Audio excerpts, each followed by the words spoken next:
A Bachelor of Science in Architecture and City Planning and a Bachelor of Arts in Fine Arts. He is a U13 soccer coach and also a foosball coach, which I've never heard of before. He's the executive director of TranCare, a Wenatchee nonprofit organization in the transportation field. And he is going to speak, his title of his speech is What I Learned in Fort Worth, Texas. Please give it up for the amazing Adnan Ice.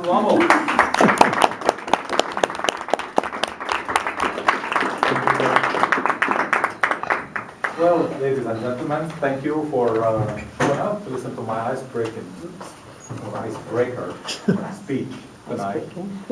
I was going to start my speech with a catchy phrase or something to grab your attention, but I chose not to. I thought I'll probably start my speech traditional, boring, regular way by saying my name is Adnan, which is simple, A-D-N-A-N. But I've heard all different pronunciations for my name. My favorite two is Aladdin. That's after the movie. But, you know. My other favorite one is, believe it or not, Batman. I have no idea why it's Batman, but one time I applied for a credit card and to your surprise, I was rejected.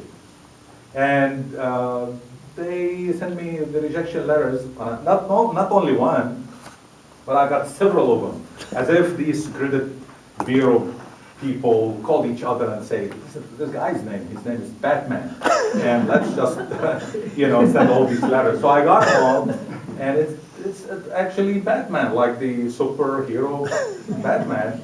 So I was thinking about it this morning, and I was thinking, one is the thief, Aladdin, remember him?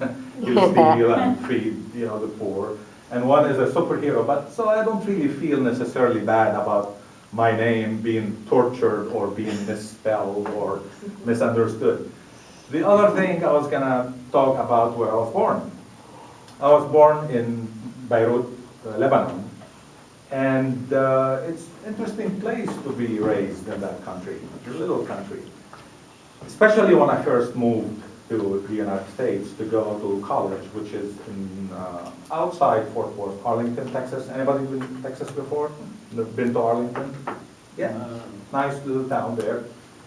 And the people, it's interesting, when they first meet you, they first think they ask you where Lebanon is, because it's a small country, I understand.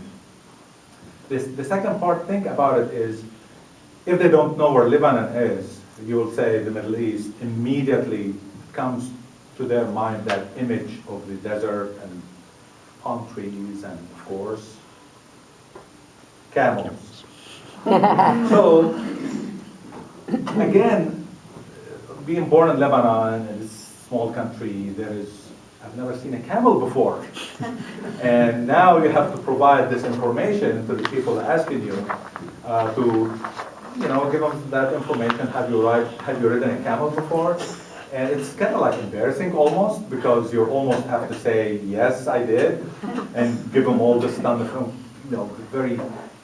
a lot of information, a lot of like the do's and don'ts about riding a camel. So I have to basically teach myself, first of all, what the camel looked like, up close. So I have to go to the zoo in Fort Worth, which is, they have a beautiful zoo there. And the reason I had to go there because, unfortunately, there is no zoo in Beirut, Lebanon.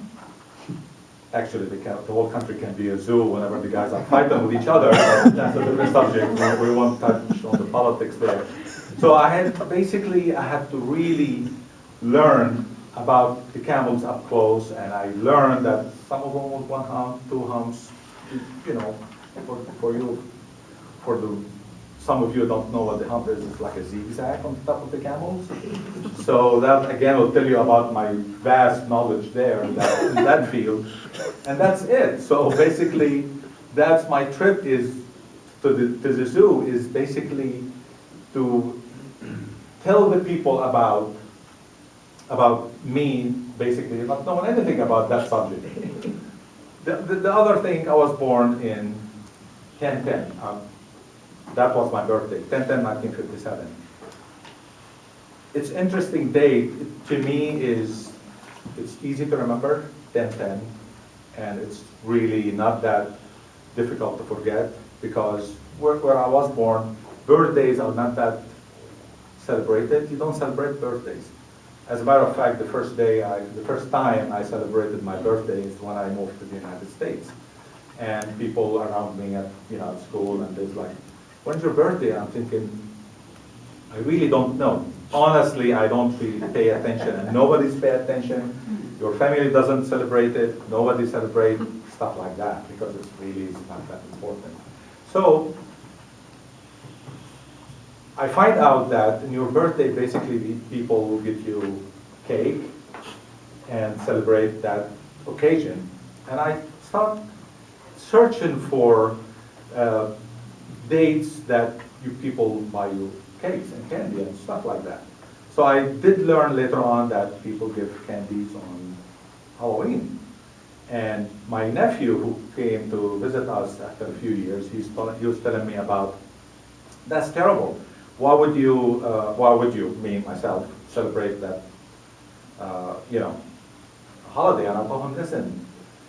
And he told me, oh, I heard satanic, it's the devil and all that stuff. And I told him, really? Are you serious? Why would they give candy? I mean, what, Satan's gonna kill you from like diabetes or high sugar amount? I don't understand that. So basically, I'm trying to have the speech quickly about my name, about the day I was born, and basically one last quick note is, before I leave here, don't assume, I guess the lesson we learned tonight from my little icebreaker is, if somebody from somewhere, they like from the Middle East, don't assume they know all the things about that area when it comes to, for example, camel.